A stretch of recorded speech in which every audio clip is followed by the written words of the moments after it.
Welcome. This is your host, Heidi Watson, on Two Tier Canada, the podcast where we explore the ups and downs of private practice in a diverse network of health professionals.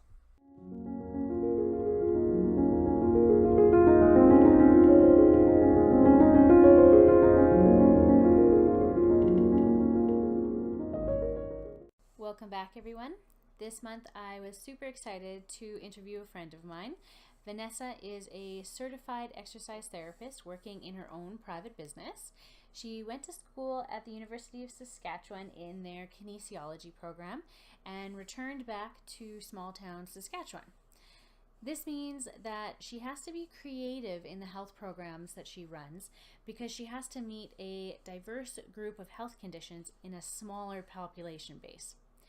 Trying to make a small business work in a small place has many unique challenges, but it still didn't stop her from using her exercise therapy and making a difference in her community. Even after her and her husband introduced their new baby to the world, she continues to work as a volunteer in her business while on mat leave. Let's see if we can get a hold of her now.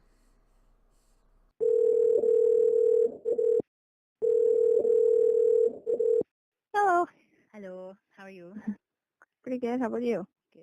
So, thanks for talking with me today. Our first question is, what do you love about your profession? So, why did you choose exercise therapy? I've my whole life I've been really active and love to exercise, and it was just a natural fit to pursue kinesiology in university.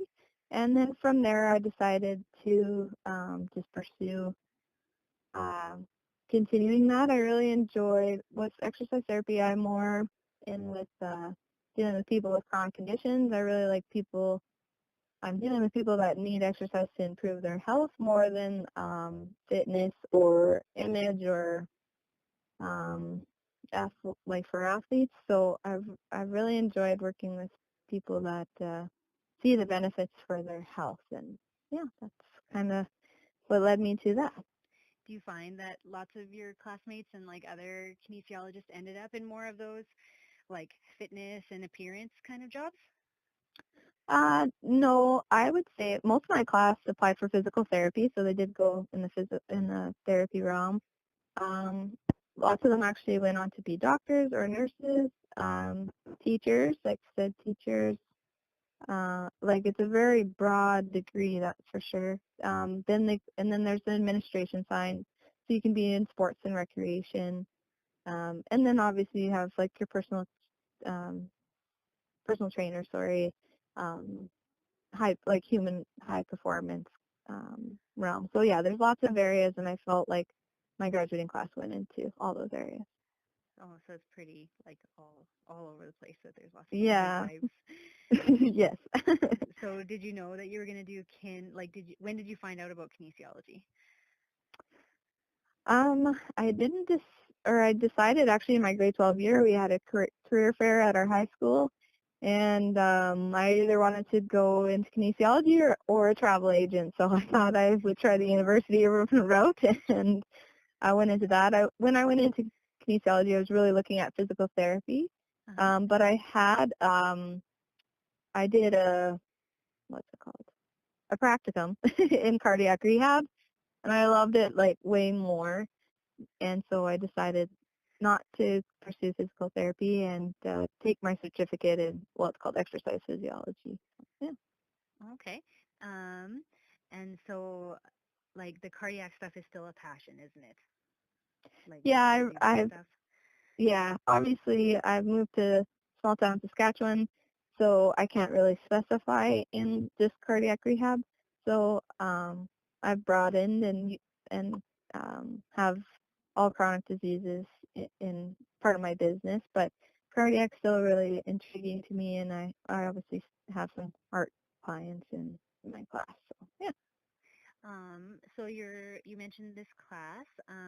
So if you wanted to tell us a little bit more about like this business and where you are in small town and what this class is for and stuff.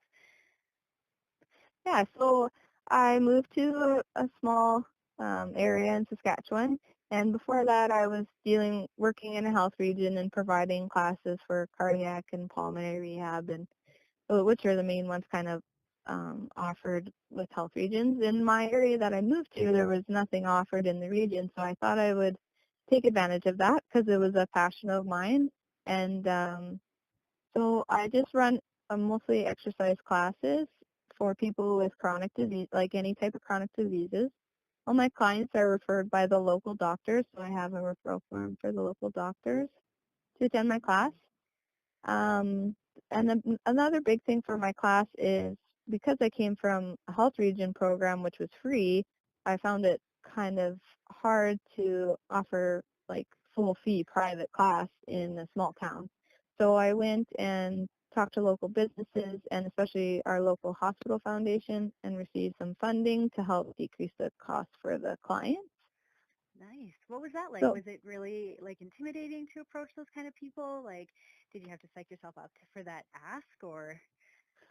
it was it it was very weird because it was just like they had their meeting and I showed up to the meeting and asked and it was so fast and I was like, this is I don't know what to expect and then I left and I was like, well, that was strange and I was asking for a bit of money. Like my class is so small, so I was asking for a full year of what I thought would take to run the program. Uh-huh. And yeah, and they approved it like the next day. So Oh, nice. it was obviously scary, because I didn't know anybody, because I only lived in the town for a year, so I'm still learning.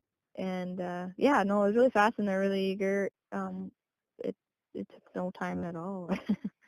Did you But have to like have any like brochures or pamphlets, or was it just a like a conversation? I brought I brought some information and what I was looking for, and yeah, it went through fairly fast, and the doctors were really supportive of it, which is really helpful. Had you Um, talked to them first? Like you talked about like getting referrals from the doctors too. Yep. So I had a meeting with one of the doctors that kind of represented them all and gave them our referral form, and yeah, that was really easy too. Like the doctors sounded like this is something they've heard of before and realized that exercise is really good for people with chronic diseases. It's just never offered, and they can never get the health regions to offer it. So they were really happy to hear a program was getting started. So. Yeah. Why, why do you think the regions have a hard time getting services into like really small towns like that? Like, what would be your guess? I think it all comes down to funding. Like when you're talking about a public service, you have to fund the main core of healthcare, right? Like you have to fund your doctors and your nurses, and sometimes the specialties, especially in small towns, because there's not a lot of population, it's really hard to um, fund those specialties. And like my small town, or the doctors there serve around 6,000 people. They think like all the surrounding areas kind of use them. So it's still quite small. And so Mm-hmm. yeah, they even have trouble themselves getting like dialysis or like small services like that because it all funding. So then you have like that's the problem with healthcare. Everyone's driving to receive Mm-hmm. healthcare and where I live is a prime example. So I was really lucky to start something and receive funding from the hospital foundation, which would be separate from the healthcare Mm-hmm. side, and it worked out good that way. Cause yeah, the hospital foundations around here, they do community funding, right? Like they do Yeah, drives. Yeah, so that's not. It sounds like it's public funding, but it's like not public tax funding. right. It's weird, but yeah, I totally agree with that. How it's so hard to get services out in small areas. Hmm. Because you're like 2 hours ish from a large urban center. Like, Yeah, especially like we could get to a larger one like in an hour and a half, but it's in a different province, so then that's right. different. And then your licensing, right? It is Yeah. different.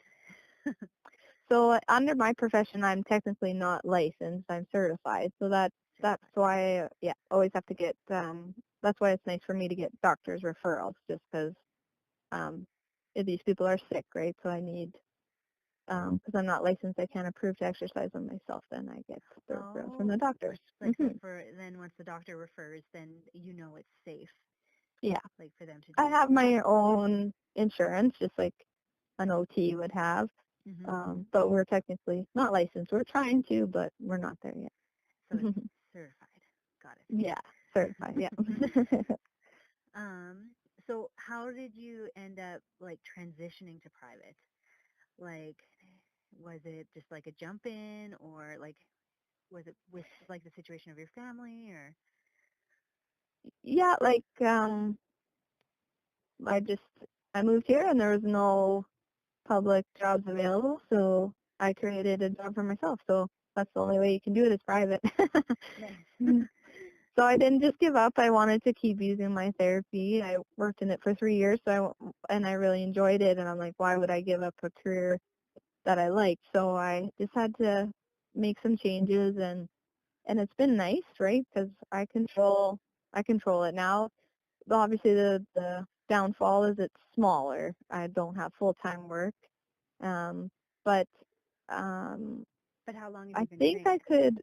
Oh, I've only been doing it a year and 4 months, so it's really new. And 8 of those months I've been on maternity leave, so Right. it's been interesting. So I did grow it. I started with 6 people, and I only wanted 10 people per class because I wanted to make sure it was safe. Like, um, I have some people that require help during the class, so I kept it to 10 people per class. So now I'm up to 2 classes, and I think, and they're full, so I could go up to 3 classes, which would be nice. But Oh. and now that I've been like getting in a rhythm, I really want to offer the education side because lots of the participants are still not getting that education part to their managing their chronic disease. Mhm. So So that's like I'm where you going to mentioned do that that. too. I want to just like either myself or get guest speakers to come present to the class because that's another part they're missing, right? Because where I am, the doctors are private and they don't have time for education. And like I said, there's no really specialists around.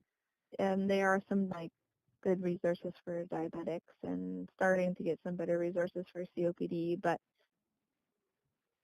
Yeah. it's really easy to miss people. So like I have all these people together, like bring someone in and talk and So what it's good. are all like the chronic diseases that you handle, like that you've been working with so far? Um, I have Parkinson's, heart disease, diabetes. Obviously, everyone has arthritis. um, uh,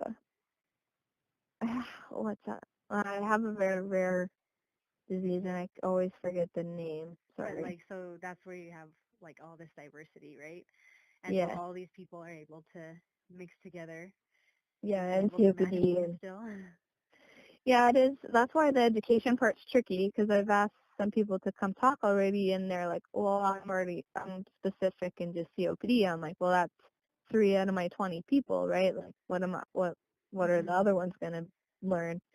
So the education part, that's what I'm working on now. So And what it the will look only like and stuff. yeah. So obviously New Year, we're gonna do some just basic exercise goal kind of. Everyone can do that, so that will be one. I also do like controllable risk factors with everybody, so like monitoring your blood pressure, your cholesterol, and your weight, and so everybody can do that too. And so yeah, it's hard to get in presenters for specific because everyone has different diseases. But exercise wise, um, I do some baseline testing with them at the beginning, so I can kind of give them an extra prescription, and obviously, so the walking, they can follow their prescription. And during the class, I make sure that everyone can do the exercise or modify it to their ability. Right. So, And making sure that they're safe the whole time. So hmm like, so where do they meet? Like, so if you're in a small area, like, do you have your own building, or like, where are you going to do the education? Where do you do the classes? so we're really lucky in our small town. They actually just built it's a small sportsplex actually. The track's only what is it?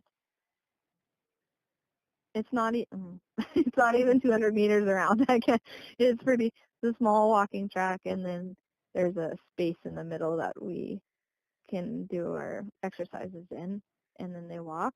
And there's a common room that will have education. So it's all in one building, which is nice. Nice. Kind of the local community center. It's like a bowling alley, and they just got these new simulators for golf. It's quite the building. Nice.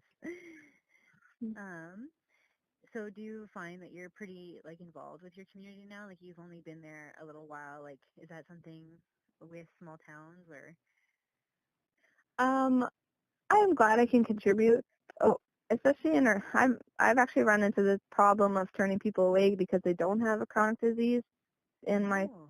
in my small town, there's not a lot of programs for like aging individuals. We have a very small gym in town, but it kind of attracts the younger athletic population. So then the older adults don't feel comfortable going there, and so now with the sportsplex, at least people are coming to walk there. So that's good. But yeah, In our it, super cold winters. yeah, it's somewhere to go in the cold is right.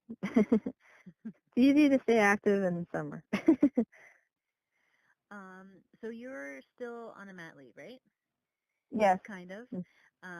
And so how has that impacted your business? Like how does working in private practice but then needing a maternity leave, what does that look like for you?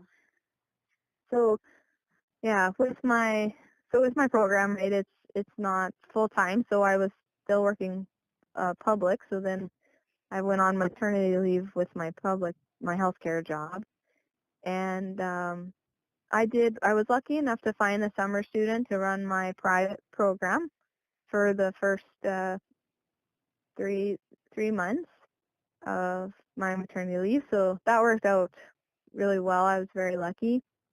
Once my summer student left, then it was either I go back or like my program won't run and I risk losing it, right? So I was lucky enough to have family around, so they help look after Briella when I'm gone at work, to my class story. And right when you're on maternity leave, you can't really make any money. So me owning my own business, I'm just technically under my terms. I'm like volunteering my time under my paperwork because there's no use me claiming any money from running the class. It just doesn't make any sense financially. So, So it's like so the program's doing really well not paying me. Yeah. Yeah, the program has lots of funding now. Yeah, the program's doing really well right now. Because they have a free exercise therapist. And so like Yeah. it's so like it's hard though because But those things are important and they're important to yeah. the community and you put in so much work for them so you don't want to just let them die. Well, yeah, and once I come back from mat leave, I don't want to just restart it. Like, it would be way too hard. It's easier to keep it going. And my class really appreciates it. But Exactly. And letting it grow, right? Like how much yeah, growth do you see? Like you said you started about like a year and a bit ago and it's already grown from 6 to 2 classes of 10, right? Like, yeah. and do you And do they keep marketing? coming. Right. Like with exercise, like that's the biggest thing is to keep people coming. Like when you think about it, my success rate is so high. Like obviously, sadly, in my type of class, I'm dealing with people that are like 60 plus. So we've had a couple deaths, but like really no one's dropped out, which is I'm really thankful for. Like usually programs in exercise don't work sometimes because of like nobody keeps doing it, but I've really been Like the classic thankful. New Year's resolution that just fizzles out Yeah. after a month. Yeah, no, I've been really thankful. Like I say I had my original 6, I call them, Uh-huh. and I still have 4 of them. So yeah, good. Nice. Yeah, That's really impressive. that's above 50%. So I'm really thankful. Yeah, that's huge. Yeah. Um, so you said you have family close and everything like that. Did you want to talk more about like the impact it's had on your family? Like, have you noticed anything good, bad? Good, because well, it gives me time away. Like a brand new like I was a new mom. It's tough. So she was 3 months when I started going to my class, and I was breastfeeding at the time, so I could only be gone for 3 hours at max. so, Yeah. and so that was good. I got 3 hours to myself teaching class, but it was trying for just myself. It hasn't really affected my family at all. Obviously, the grandparents are really thankful. They get to see their granddaughter every Wednesday for 3 or 4 hours. Nice, nice. Yeah, so they like it, and I get some time to myself. Um, yeah, no, I don't think if it was a full-time business, it would be way tougher. I'm kind of lucky right now that it's not. It's smaller. I yeah, like if I was to, for example, in my area, like own my own gym, like that would be a totally different story, and I could see that really playing on everything. But Do no, you I'm thankful. plan I to could. go in that direction in the future at all, or like you want to keep it smaller? Yeah, I always play back and forth. My small town actually, like the gym is for sale right now, and I'm like, oh, should I? But then I'm like, no, don't do it. But yeah, it's it's tough. You, it's tough because like all the responsibility is technically on you. You don't want to think that way, but it is. So right now, like everything's so controllable, and I should be doing more with my class and expanding it. And I bet I could even, instead of going the gym route, I could do like in-home therapy or something. Like some some people can't leave their home but need to exercise, and I know that working through home care, we were starting to provide home care clients with exercises and how well they were doing. Like that's a direction I could go with my business now. Right now I'm just doing classes, but there's so many options, and especially in a small community, like I said, like my my background and I keep learning is so general because I have to meet such a like the population, yeah, is so diverse but so small. So yeah, you can't be specific in my area where I live. So Yeah. So, do you have any other directions, like any other brainstorming that you've been having? Like, you mentioned the in-house therapy or even expanding your class, um, hmm, or just kind of take it as it comes. yeah, yeah, I'm kind of going with the flow. Like I'm bad. I'm kind of in stall mode because of maternity leave. Like I'm already volunteering my time, so I respect my time, and so I'm like, people have fought for this maternity leave. I better use it. Exactly. So I'm in a stall mood. I'm stall mode. I'm kind of not and trying to not brainstorm too much because I don't. I want to enjoy my time at home for now, but And enjoy them while uh, they're little. yeah, Brielle is 8 months, so I'm getting close to having to think about stuff. No, there's lots of options, so it's just uh, you got to put in the work and the effort. So that's where I am at. Hmm. Um, if you could go back to yourself, like before you even went into kinesiology or even into private practice, like is there anything that you would change? Is there anything that you would tell yourself to do differently or? No, actually, I'm really happy with everything pans out. The biggest thing with me, I've been lucky enough to go with the flow, and opportunities just come up, and you like I just keep going opportunity to opportunity, and I'm in the driver's seat. So if it doesn't work out, I I am stable enough to make those changes, and And so you no, don't feel I'm trapped really at all lucky. by your business? Not at all. No, it's a really joy going to see my participants every day. They treat me well, and I hope I treat them well. Definitely. Yeah, Um, familiar faces are always nice. yeah. And so, like, does is there a point where they like stop going to class? Like, it's not like your class is set up like a 6-week exercise class, right? Yeah, so that was another thing being in public I hated was cardiac and pulmonary in the health region I worked at was like a 6-week program, and then you don't see them again until like 3 months, or sometimes you don't see them again at all. And how do you Mhm. expect them to keep going? So one nice thing about private and is I've been just keeping them on. Mhm. So I do pre-testing, and I do a three month retest to make sure I'm seeing improvements, and that obviously guarantees my continuous funding that I'm Mhm. showing obviously improvement in these people's lives. And but Exactly. I don't kick them out to the curb like it's a But they have to because of funding yeah. reasons. And I think that's why the program's so successful is the social part of it. Like Mhm. these people start knowing each other, um, and now my class is going for coffee every Friday after class, Aw. and they kind of got their own support systems going, and they notice when someone's not there, and they'll find them somewhere in town and be like, where have you been, or are you okay, and it keeps Yeah. them responsible and to keep coming. And obviously, if you keep coming, you're exercising and You're making those you're positive changes. yeah. So no, think, and I really think the not just kicking them out, it really helps. I think like longevity wise, and Mhm.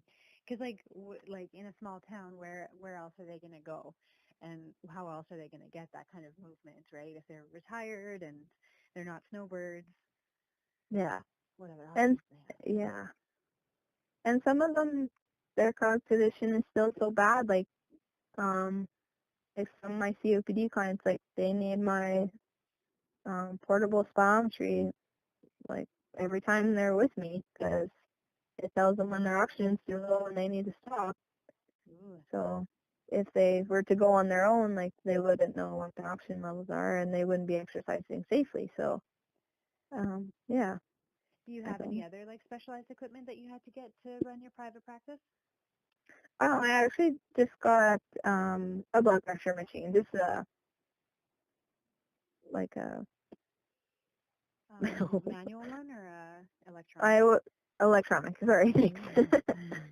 I wasn't allowed, or like I'm not specifically trained. I know how to do manual, but I'm not like specifically trained. So it's just easier to have the electronic. And no, that's a safety thing as well because I have people on blood pressure medication and heart disease. So um, for people that have unstable blood pressure, I have them take it every time before they exercise. But most people are pretty stable by the time they get to me. So Good. there is, yeah. Obviously, I can't accept everyone. So But this isn't yeah, just like a normal fitness class where they're just reps no. and they're closely And that's the monitored and difference, right? Yeah, that's the only difference between my certificate and the personal trainer is that I can exercise people that are unhealthy. safely. Hmm. Well, is there anything else that you wanted to add? Anything that we missed uh, today that you would want the listeners to know about before they start their own exercise programs? just it's it's not as hard as you might think. I guess like starting your own business is as long as you are comfortable at like moving at your own pace and whatever pace that might be, then like I'm sure you'll find success. Nice. So it's not, Yeah. it doesn't have to be a race, No. which so No, many people think. yeah. And I guess except that it's not going to be perfect right when you start it either. Like there's always going to be things to improve and change. And And that's where the whole growth comes from too. yeah. And all the new Yeah. ideas and stuff. Yeah. Like to me, I have anxiety because I still haven't provided as much education as I thought. But Mhm. then in perspective, I didn't realize all these hiccups of oh, well, you can't get this guest speaker because your class Only that has this like many.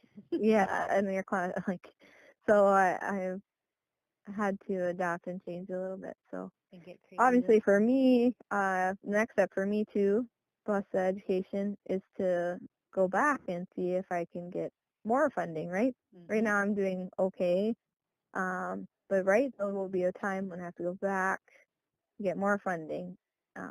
So yeah, Yeah. that will be Like you mean when your another funding milestone for me. expires, or when you are going to expand more classes a week? Maybe both. Like my funding, I just got a lump sum, so I got a lump sum and started my program. So I've been just kind of running the program off of that one donation. Uh-huh. Like I kind of treat them as donations. So yeah, when I reach that point that I might need to go back for another lump sum is kind of another milestone I'll have to see. Oh, so Or are look you into grants. right? And I then can also and look then into do grants. grant writing. Yeah, That's a exactly. joy. So what's your business model? Are you non-for-profit, sole proprietor, corporation? Like, what did you choose to go with? So because it's so small, it's I don't know, it's just my own personal business. Yep. That's what I call it. Yeah, I sole I proprietor, always yeah. yeah, I always thought I had to go non-for-profit, but until I think your business has to make, I don't want to. This is not exact. Don't don't quote me on this for like tax reasons and stuff. But if you don't make over like 30 grand in your 30,000, yeah. business, yeah, but there's no point of incorporating or And then if you're um not incorporated, you can't be a non-for-profit because that's a yeah, corporate or style. yeah, or you can't be nonprofit. So like, so I'm at that stage, right? I'm not, I'm not making 30 grand a year off my program. So I'm just I'm a small business. Yeah, yeah. Small town, small local business. Yeah, Making but a though, difference. yeah, and I just receive donations to run my business. That's Nice. how it goes. Yeah, yeah. To supplement So the programming and make it easier for your participants. yeah, That's so yeah, awesome. hopefully eventually I can grow it to actually make a difference in my house, make an income to make a difference in my household. But for now, it's just it was my side gig, and now I wanted to Be your big gig. go, yeah, be bigger than a side gig. Nice. Well, good luck when you go back from your maternity leave, and I hope it grows even more and you get more funding when you go back for the next big ask. Maybe we'll get you back on the show later and like see what it's like in a couple of years and see what you've grown into. But yeah, thank you so much for chatting with us today. Thanks for having me. Again, a big thank you to Vanessa for participating in today's episode. If you want to get a hold of her, I've put her contact information below in the show notes for you, so just check that out. Feel free to reach out to her if you have any questions about her program or if you're interested in getting involved. If you are interested in investing in small town Saskatchewan, this is definitely a great program to contribute to. And thanks to you for listening in today. Hopefully you enjoyed the show. Please subscribe wherever you are listening in from and leave us a comment. We really value feedback and we would love to hear from you and ways to make this show better and more valuable for you. Make a great day out there.